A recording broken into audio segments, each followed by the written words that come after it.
Game week 16 is here, so it's time to finalise those FPL teams. Welcome to FPL Mate, my name is Dan, and I have to be totally honest with you guys, you are not going to like my transfers for this game week, seriously. Alright, so before we get on to the big reveal for the transfers, I should first say my Game Week 15 scores were pretty bad. So how on earth did I end up with a green arrow? Well, it's all thanks to one man, really. Cole Palmer, after receiving the Salah, the postponed game news, I switched the captain's armband to Palmer without too much hesitation, and he really bailed me out of a very sticky situation because, as you can see, looking throughout my team, there was not too many returns. Outside of Palmer, only Bruno Fernandes with his goal and Ait Nouri's assist provided me with any kind of points. Gabriel auto-subbed to the bench after his injury seems to continue. We will talk about him later on in the video. And overall, my team just didn't perform at all. I think some players were a bit unlucky, but I was pretty disappointed. So when we get to my rank in it improving by 90,000 places in this game week, well, I was pleasantly surprised. I was expecting a red arrow here, and I definitely did not get one of those. So thank you so much, Cole Palmer. You've saved my Game Week 15, giving me a green arrow that, honestly, I don't think I deserve, but we will take it anyway and try and move on from what feels like a pretty rubbish week, even though maybe it wasn't in the overall balance of things. Let me know, guys, what were your scores in FPL? A lot of people must have scored lower than 62, but I thought it was pretty low. But anyway, let's move on. Before we do, make sure you do drop a like on the video. Really, it does help out the channel so much. Do subscribe if you are new around here and you want to follow along with my FPL moves each and every game week. But let's get to that big team for 16. So it's the sweet 16th game week, and I've got 3 free transfers to use, which is quite tasty, and a little bit of money in the bank here as well as my team value continues to increase. I can't believe it's quite this high, but let's see how we can get on with some transfers. We've got a lot to make, and I want to start making some moves and capitalising on some of the shifts I'm seeing within FPL. Starting in goal, we do have Verbruggen, who has been a constant disappointment for me. Brighton are just not keeping it tight at the back, making a lot of silly mistakes that are leading to goals conceded, particularly at the end of games. I've seen a few times Verbruggen coming so close to clean sheet points, to save points and bonus points too, but it just hasn't quite come off, and it's all down to Brighton not being that good defensively. Now, the coming fixtures are Crystal Palace and West Ham in particular. These are not bad fixtures at all. They're pretty good fixtures, but do I trust Brighton to keep it tight in these games? I don't know if I do, and might have to be a little bit lucky to get any clean sheets from the cheap goalkeeper Bart Verbruggen. But moving into my defence, we do have Gabriel, and I'm not totally convinced. Now, the latest I've heard is that Arsenal are hopeful he will be available for this game against Everton, but as we know with Arsenal, you can't really take their information as fact. They do play with the truth a little bit in terms of the availability of players. So if I'm totally honest, I don't know if Gabriel is going to be fit or not, but what I hope is that he's not too far away. Now, I'm in a unique situation, which you'll soon see, that I actually have pretty decent bench cover if Gabriel doesn't play. I'm fine to play one of my bench players, and honestly, if you do have Gabriel, I wouldn't recommend selling him, but rather upgrade one of your bench players so you are comfortable if Gabriel is unavailable to play. Because honestly, he is a player we are going to want to have in our teams at some point or another. Maybe it's this week, maybe it's next game week. We're not too sure, but I'm not going to sell Gabriel. I'm going to start him and hope for the best. If he's unfit, he should stay on the bench or outside the squad entirely. I don't think he's at too much danger of a one-pointer here. But moving on to my other defenders, we have Kirkes here. West Ham at home, really nice. We like Kirkes at the moment. I'm sure we can all agree on that bad boy. It has to be said that he is getting a lot of opportunities to get attacking returns with some pretty decent numbers, particularly creatively. Got 2 assists and a goal in the last 6 game weeks with 8 key passes and 4 big chances created. Very nice indeed. If only his teammates could finish off a few more of those chances that he is creating. Bournemouth also looking really good defensively at the moment. They've been one of the stronger defenses in the Premier League over recent game weeks. So kind of we have seen over the last 10 game weeks, for example, Bournemouth are only behind Arsenal, Liverpool and Everton for non-penalty expected goals against. And given that Liverpool and Everton have actually played one less game during that period, you do have to say Bournemouth have been an impressive defence, and against a team like West Ham at home, you think that there is certainly a solid chance of a clean sheet there. So that's what I'm hoping for from Kirkes. Really still like this pick, particularly as a rotation option for our FPL squads. I also have a Hall here against Leicester at home. Again, nice fixtures. The clean sheet odds are pretty good for this one as well. Hall is another player with a decent amount of attacking threat, maybe not quite as much as Kirkes, but still we have seen him looking really brilliant on the pitch, and I love these next two fixtures for him. So hopefully some of these cheaper defenders can start picking up some points. That would be really useful. Now, I should say, guys, I do have Ait-Nouri on my bench currently, so he does cover Gabriel if this doesn't work out. Ait-Nouri against Ipswich, and some of you guys might be saying, well, surely you've got to play Ait-Nouri and maybe ahead of Kirkes, maybe ahead of Hall. Honestly, I'm not sure it's as simple as that, to be honest, because when we look at through some of the numbers, we can see very clearly that Bournemouth and Newcastle over the last 10 game weeks, and I like to use 10 game weeks as a good indicator of defensive form.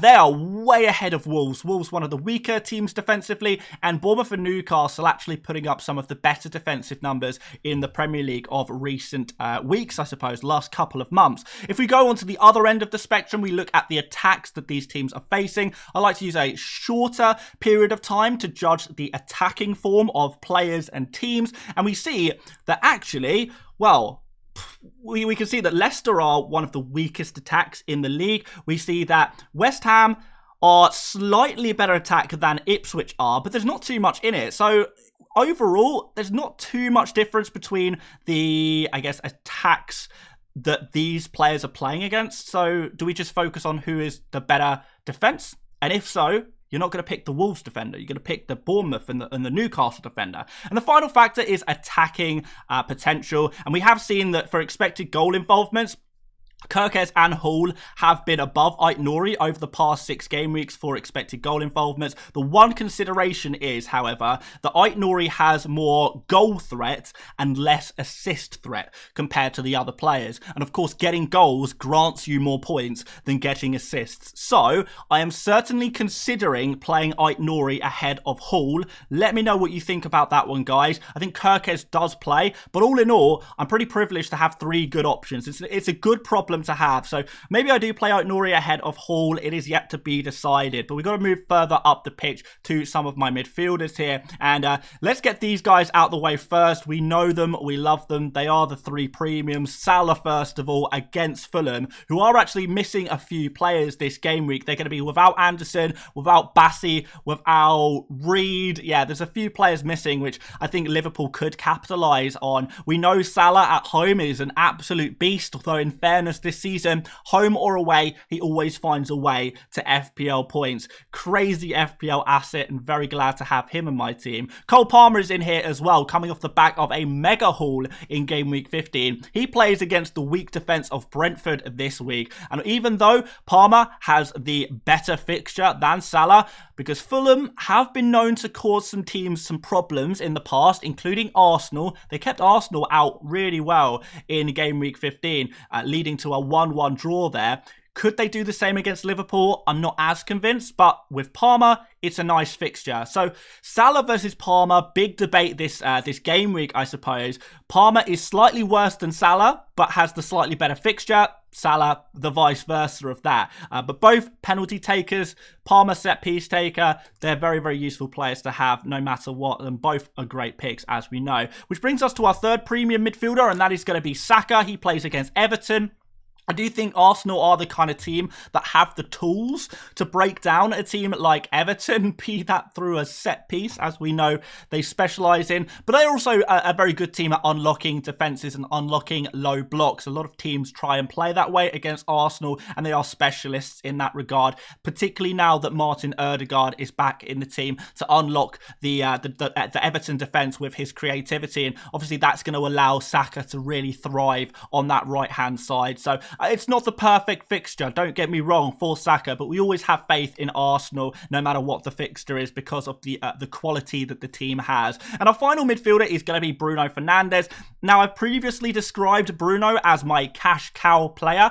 That hasn't changed. My opinion hasn't changed even after a nice 9-pointer in Game Week 15. He is a player who has scored points in some games, has blanked in other games, but ultimately I don't really see him as too much better than any of the other much cheaper midfielders that we can go for at the moment as well. So he is not a player you have to sell because I don't think he is better or worse than a lot of the other options out there for your fourth midfield slot. But at the same time, I don't think he provides good value for money. So I would be willing to sell him ahead of the Man City and Bournemouth fixtures, which I don't think are amazing fixtures on paper, at least.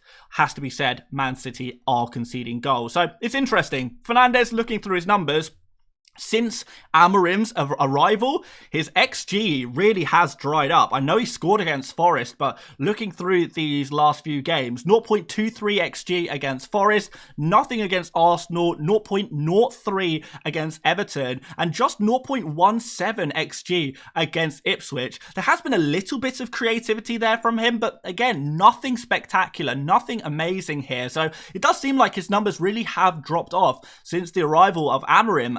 I don't think that means that Amorim is a bad manager or anything like that. I just think it is just the circumstance and how Manchester United are changing and adapting that maybe don't actually suit Fernandes as an FPL asset as much as I hoped it would. So may have to take the L on this one, to be honest, guys. But let's move to the forward positions regardless. And we have three forwards, as always. The first is going to be Nicholas Jackson against Brentford. Love this fixture. Love the idea of Jackson putting pressure on that, well, I suppose the mistake-laden Brentford defence, as well as getting in, running in behind the high line as well of Brentford. Definitely a fixture that does suit Jackson, I think, more so than the next two fixtures do anyway. Like this Brentford fixture for Jackson. Everton and Fulham, I'm a little bit more worried about, to be honest. But it has to be said, Jackson's numbers, they're not fantastic at the moment. He was showing good form before his random benching against Southampton. Or resting, should we say. But even against Spurs, I was a little disappointed in him. We've got Cunha here as well. His numbers have fallen off a cliff. He's barely doing anything right now, to be honest, guys. I know the fixtures are brilliant against Ipswich and Leicester. On paper, that looks great. But this guy, in the last 3 game weeks, since he's been blanking, he's taken 6 shots, all of them outside the box, and only 2 of them on target. He's generated a total of, hang on, let me work this out quickly, 0.04 XG against West Ham, where he was essentially playing as a defensive midfielder at times, really, really deep. Against Everton, 0.09 XG and 0.11 XG against Bournemouth. It's not particularly good, but it has to be said, Cunha's attacking numbers have never been that good all season. This is not the first time we've spoken about this. Previously, he was massively overperforming on his numbers, and, you know, I personally said I don't think this is sustainable. I was happy to own him during a short-term period where the fixtures were pretty good and he was in red-hot form, but now the form has dried up. Wolves are looking pretty poor right now, losing games, manager at risk. The heads have dropped around Wolves in a lot of areas, and the numbers aren't there either. There's a lot of things to worry about, even in some really good fixtures. I don't think Cunha is a must-have player anymore. I know people will be inclined to keep him, but I don't think he's a must-have player anymore, given his numbers, given his positioning, given the form of his team, and for him himself. I'm going to come back to Cunha shortly because I do want to speak about him some more. But we do have to finish off the starting 11 with João Pedro, who is out of the 3 forwards that I have, actually putting up the best numbers here. Looking through some of these numbers. So, yeah, João Pedro a little bit better, 0.24 XG per game, which is quite nice, as well as 0.18 expected assists per game. So for his price tag, looking at a player with, you know, just under 0.5 expected goal involvements per game is actually really nice for the price tag that he is. So absolutely fine, content with João Pedro in this nice fixture run against Palace, West Ham, Brentford, and you could arguably include Villa in that nice fixture run as well, to be fair. But João Pedro, yeah, no issues with him. Really nice pick, particularly for his price tag. But we do have to manage our expectations for João Pedro. I think a lot of people were buying João Pedro, expecting him to score like Haaland level points. Like he's a cheap forward for a reason. We've got to take it within context. And value for money, he's the guy. We say that over and over again. Let's go to the bench, guys. Fabianski is going to stay there against Bournemouth. Rodgers against Nottingham Forest. We know Forest can be a little bit of a tricky defence to conquer sometimes, so I'm happy to leave him there. Rodgers also played a huge amount of minutes, man. Surely he's going to get a rest at some point. Hasn't happened yet, but who knows. We spoke about Aït-Nouri already, and Digne, given that he played in the midweek, I'm not convinced he's going to start against Forest, but I do think Digne will return to the Aston Villa starting lineup at some point in the near future.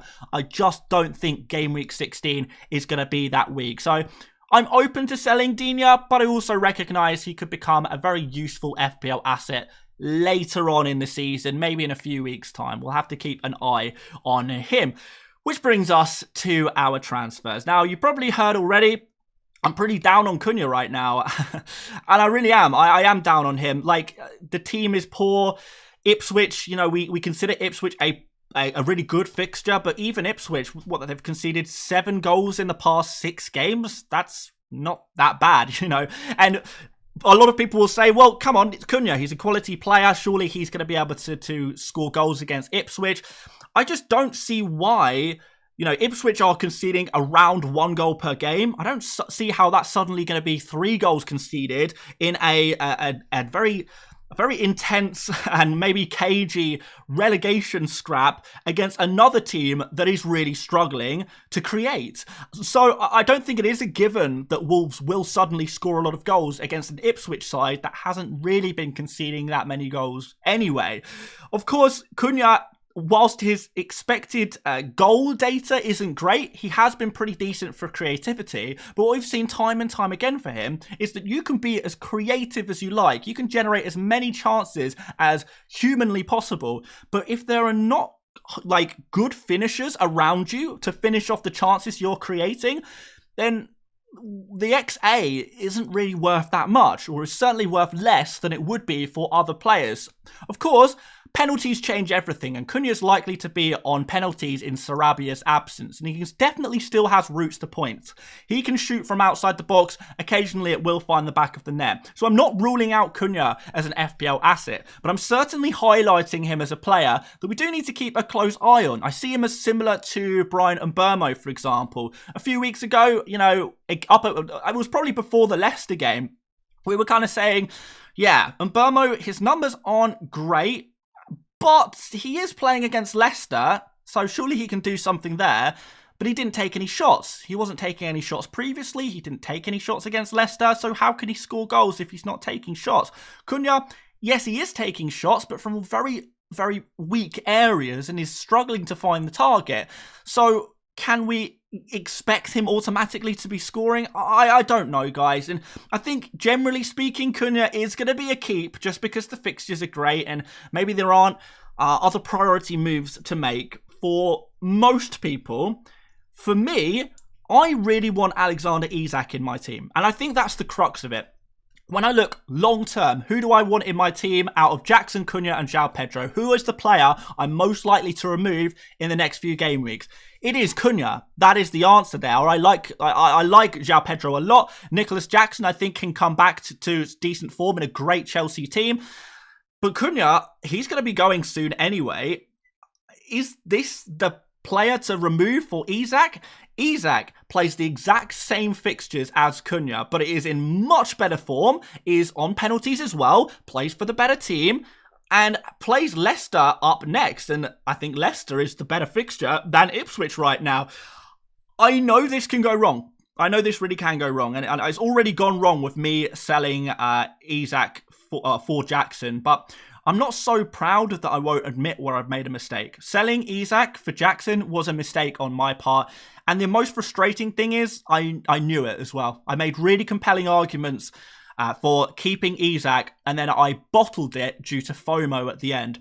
Isak is a player I desperately regret selling, and I really want to get back into my team. He is my #1 transfer target for my Game Week 16 team. I don't really want to sell Jackson for him. I am more open to selling Cunha for him. So for most people, selling Cunha is not going to be an option. But for me, to get a better player with identical fixtures, it makes sense. It makes sense for me to do that, and I would be happy to keep a front three of Jackson, Isak, and João Pedro longer term. These are 3 forwards I'm happy to own for as long as they are performing, really. So, here we go, guys. This is my planned double transfer move for this week, and it is to sell Bruno Fernandes for Enzo Fernandez to free up some cash, which will allow me the money to upgrade Cunha all the way up to Isak, giving me a front three of Jackson, Isak, and João Pedro, which I really like. I've got triple Chelsea attack, which is interesting, but it has to be said, I won't be playing Enzo every game week. He will be rotating with Rodgers for me, and if Enzo's doing well at the moment. He's a guy in form. I'm open to selling him again later down the line. And I'm open to selling Jackson later down the line as well. But for right this moment, against Brentford, I'm happy to have triple Chelsea attack. I'm happy to spend the extra money on 3 forwards I genuinely really like for this game week. And it's a little risky, for sure. It really is. And it could go terribly wrong. But all in all, I would be far more comfortable going into this game week with Isak and no Cunha than I would be with no Isak and Cunha. And this is a move I'm gonna bring in Isak, whether it's this week, next week. I'm gonna do it anyway. Cunha is gonna be removed from my team anyway at some point. I have all these free transfers sitting around. I'm just not using them. Why not use them to start making changes to my team for players I actually really want? That's what the transfers are for. Like, obviously, my team is fine as it is, but if I can make it a little bit better, why wouldn't I do that? It also frees up a decent amount of cash for some other moves. Now, I can actually now afford to upgrade Verbruggen to Raya, which I would really like to do. I'm a little hesitant on that move. I'm less convinced by that move, but it's certainly something I am considering. I could also now afford to upgrade one of my cheaper defenders to a Liverpool defender. Going for a Trent or a Van Dijk is on the horizon with my other transfers. I could probably wait until game week 18 before bringing a Liverpool defender in, where Liverpool's fixtures look a bit better. They play Fulham and Tottenham in the next 2. After that, it does look better for Liverpool, and I would like to start bringing in some Liverpool players as their double game week looks like it could be in game week 24 now, which isn't too far away. I would like to start bringing in some Liverpool players. By the way, Liverpool's double game week will be Bournemouth away and Everton away. Not ideal, but it's okay. I quite like it for a defender. Maybe we need to invest in double Liverpool defence. Is Alisson an option for me as well? Definitely someone I'm thinking about. So yeah, we'll think about that soon. But for now, this is what my team is looking like, and I really like this. I'm more comfortable now than I was prior to making transfers. I haven't made the transfers yet, but I am going to. Yeah, unless anything changes with the press conferences over the next 24 hours, this is where I'm sitting at. And I think, when you look at this team, you might not like the transfers, but when you look at the team, surely you like this team. Surely this team is very, very close to a team that we all kind of want to have right now. Add a Liverpool defender, another Arsenal defender, and this team is pretty much as perfect as you can get right now, in my personal opinion. So we'll see how things go. Plenty of things can change and move around over the next couple of weeks, but I have a rough plan of where I want to go in my team. But the first stage was being happy with my attack, and that's certainly how I feel after making 2 free transfers. Would I do it for a hit? No. Would I do it for, would I sell sell Cunha for anyone other than Isak? No, I wouldn't do that. Isak is the only player I think is a significant enough improvement to justify the transfer. Certainly wouldn't sell Cunha for like a Raul Jimenez or a Wissa. Yes, these players could outscore Cunha, but I'm not that convinced as I am with Isak. So there we go, guys. That's what my team is looking like right now. My captain's armband has been on Parma all week because I much prefer the fixture.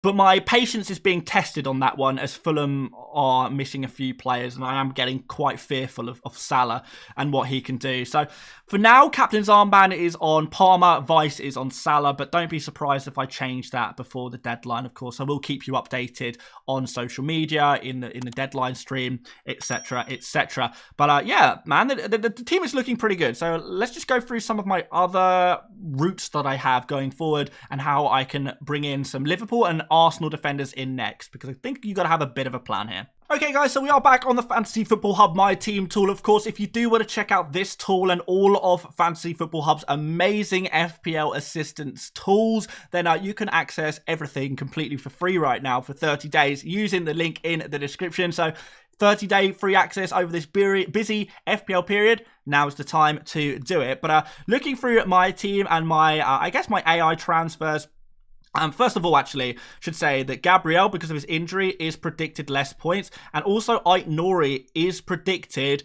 more points than both Kirkes and Hall, which I found quite interesting. So that does suggest maybe I should be benching Hall, but I guess we'll see what happens there. It takes my team rating to 96%, so, you know, it's okay. It's not bad. Palmer predicted more points than Salah, by the way, this week as well. Just a quick note there.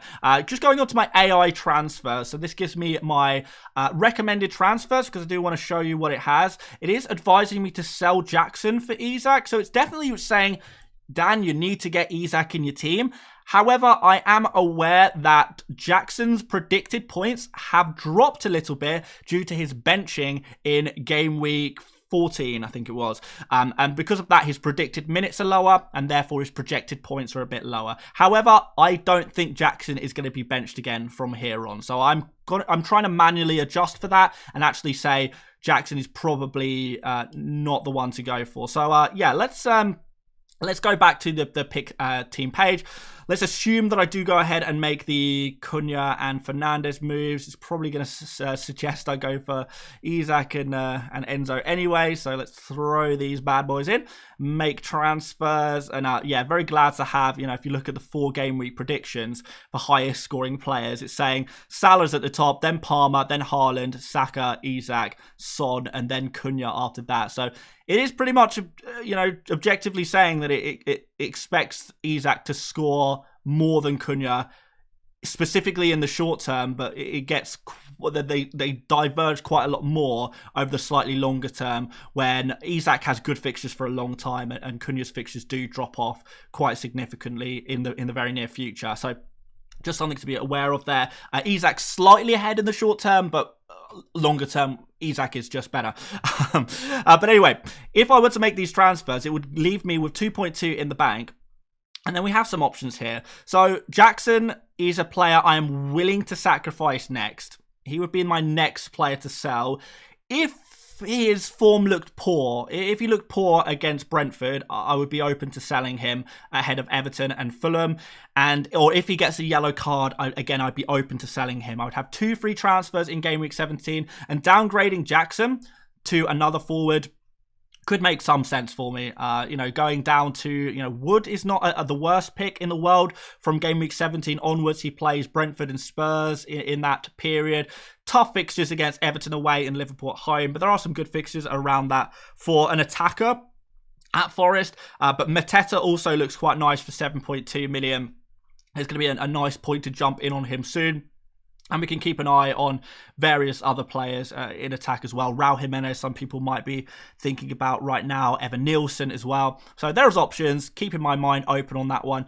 The other option is to, well, I guess upgrade straight to Van Dijk. I probably wouldn't do that in 17, maybe to 18. So let's go to game week 18.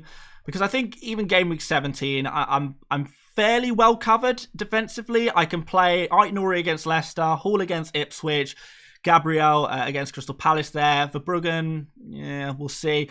Game week 18, however, is it at this point I just say, okay, let's try and get Alisson in this team, and can we maybe try and get a Van Dijk in for maybe like Nori at this point? We probably have to free up some money somewhere.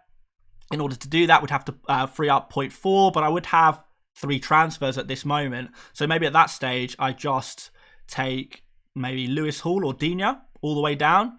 Let's say Digne, for example, take him all the way down to a 3.9. It wouldn't even need to be a 3.9. I could do a 4.3 if I wanted to there, to be fair. And then maybe, I don't know, let's go Johnson, for example. But then we could also do things, after that, we could do things like Hall to Munoz, if we did it that way.